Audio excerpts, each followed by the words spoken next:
Қайырлы күн, құрметті оқушылар. Бүгін біз қосу амалы бойынша 4-ші сабағымызды бастаймыз. Яғни ең соңғы сабақ 3 таңбалы сандарды қосуды үйренеміз.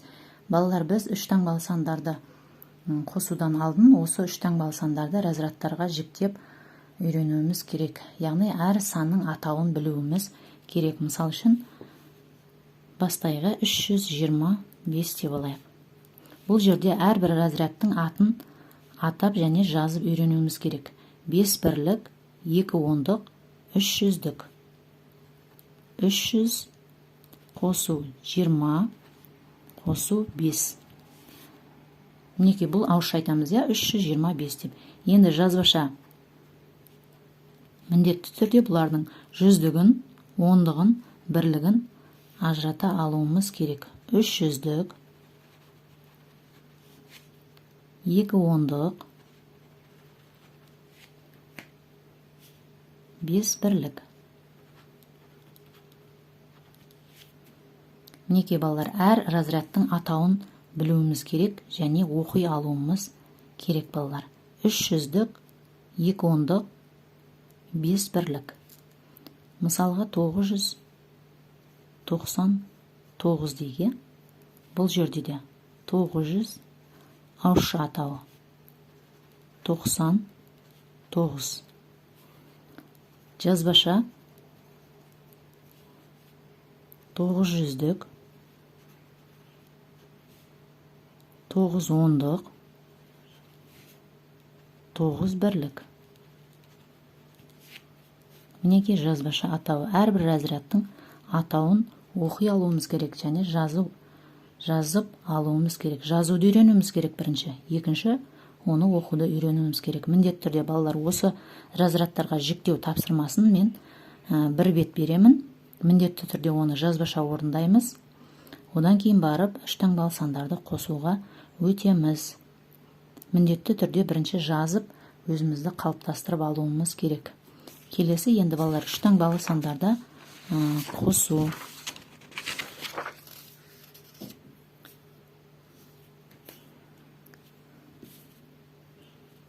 Мысал үшін 322 қосу 265 деп алайық. Бұл жерде балалар 3 таңбалы сандарды қосуды ең бірінші біз бірлігінен бастаймыз. Міне бірлік, бірлікпен бірлікті, ондықпен ондықты, жүздікпен жүздікті қосамыз балалар. Міндетті түрде. Міне 5 бірлікқа 2 бірлікті қоссақ 7 бірлік. Екінші ондықтарды қосамыз. 6 ондыққа 2 ондық 8 ондық. 200-дікке 300-дік 500-дік. Міне 587 шықты. Мінекей, бірінші осылай жазбаша түрде орындап аламыз. Енді осыны жазбаша түрде орындау тәсілін көрсетейін. 265. Міндетті түрде жазбаша бірінші орындаймыз балалар. Өйткені өзімізді сол жүздіктерді қосуға қалыптастыруымыз керек. Одан кейін барып бізге ауызша орындау қарапайым болып қалады. Енді 300-дікке ең бірінші қосу 200-діге, міне 300-дікке 200.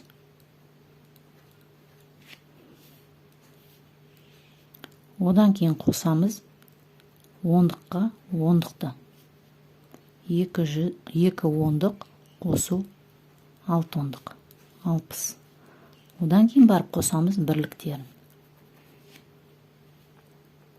2 қосу 5.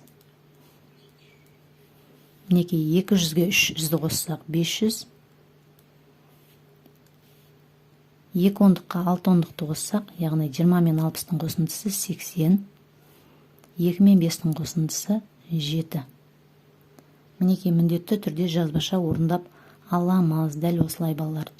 Жазбаша орындап алғаннан кейін бізге оларды қосу оңайға түседі. Міндетті түрде жазбаша орындаймыз. Келесі мысалға 455-ке қосамыз 233-ті. тең болады міндетті түрде бірінші жазбаша орындаймыз. 400 қосу 200. Енді ондықтарды қосамыз. Міне бірінші жүздіктерді қосып алдық, екінші ондықтарды, үшінші бірліктерді. 50 қосу 30. Одан кейін бірліктерді. 5 бірлікке 3 бірлікті. 5 қосу 3 тең болады 600. 400 бен 200-дің қосындысы 600.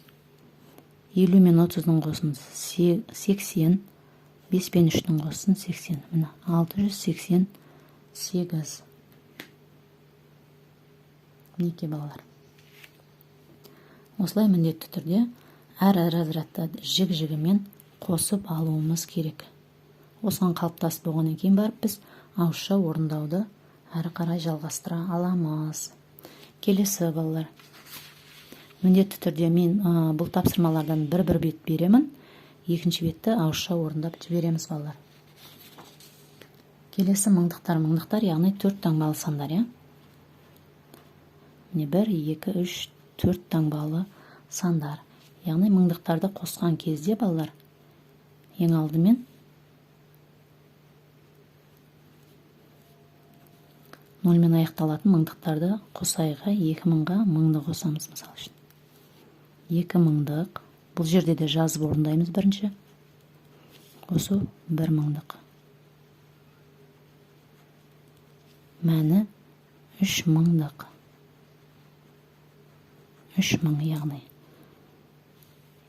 2000-ға мыңды қоссақ, мінеке жіктеп қосқан кезде, жазбаша орындаған кезде осылай міндетті түрде орындаймыз балалар.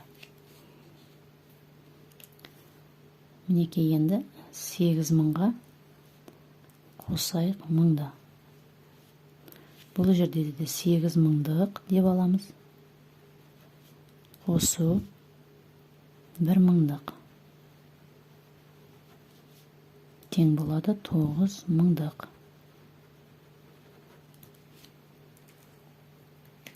Енді мыңдықтарға мыңдықтарды қосайық. Міне нольмен аяқталатын мыңдықтарды осылай орындауымызға болады. Яғни 8000 қосу 1000.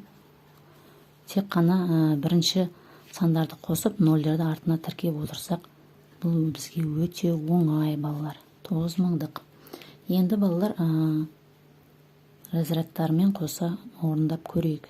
4232-ге қосайық 2365-ті. Кеттік. Бұл жерде де балалар дәл солай. Бірлікке бірлікті, ондыққа ондықты, жүздікке жүздікті, мыңдыққа қосамыз. Міндетті түрде әрбір разрядтың атауын білуіміз керек балалар. Бірлік пен бірліктің қосындысы, немесе былай көрсетейін, бірінші мыңдықтан 4000-ға 2000-ді қосамыз. Қосу 2000. Екінші жүздіктерді, 200-дікке 300-дікті. 200 қосу 300. Үшінші ондықты ондыққа. Яғни 30 қосу 60. Одан кейін төртінші бірлікті бірлікке. 2 бірлік қосу 5. Тең болады. 4000 мен 2000-ның қосындысы 6000. 200 бен 300-дің қосындысы 500. 30 бен 60-ның қосындысы 90. 2 мен 5-дің қосындысы 7. Мінеке 6597. Бірлік, ондық, жүздік, мыңдық. Мінеке балалар, мыңдықтарды да дәл осылай жазбаша қосып үйренуіміз керек. Енді балалар 2563 дейік. Қосу 6500 35 деп алайық, иә. Бұл жерде балалар, мінекей сандарды қосқан кезде, егер ондықтан асып кетсе, онда келесі мыңдықтарға қосып отырамыз. Мыңдығына, яғни алдыңғы санға. Егер қараңдар міне, бірлік пен бірлікті, ондық пен ондықты, жүздік пен жүздікті, мыңдық пен мыңдықты қосамыз, е? Бірлік пен бірлікті қосып, егер осы сандардың қосындысы 10 санынан артылып кетсе, онда жүздікке қосамыз соны. Келесі сондай, ондық пен ондықты қосқан кезде, осылай жүздікке ауысып отса, онда жүздікке қосамыз. Жүздік пен жүздікті қосқан кезде мыңдыққа ауысып отса, онда мыңға қосамыз балалар. Енді бірлік пен бірлік, е? 3 пен 5-дің қосындысы 8, 3 ондық пен 6 ондығымыз 9. Енді мінерде 500 пен 500-дігіміз 1000 болып кете ма? Оны біз мына 6 мыңдық пен 2 мыңдыққа қосамыз. Сонда мына жерде 5 пен 500-дік пен 500-діктің 0 жазылады. Мыңдығы, яғни алдындағы бір саны мыңдықтарға қосылады. Сонда 2 мыңға 6 мыңды қоссақ 8 мың ғой. Мыналарды қосқан кезде 1000 бол, сондықтан олардың мыңдығы келесі алдындағы мыңдыққа қосылып отырады. Сонда мына жерде 8 мың емес 9 мың болады. 9098. Мінекей балалар, осылай орындаймыз. Енді қосу амалы бойынша мінекей мыңдықтарға дейін қосуды үйрендік. Егер де балалар түсінбеген жерлеріңіз болса, тағда видео түсіріп жіберемін. Енді осы берілген тапсырмаларды мұқият түсініп, жақсылап қараймыз видеоға. Содан кейін бірінші жазбаша, одан кейін ауызша орындап маған жібереміз балалар.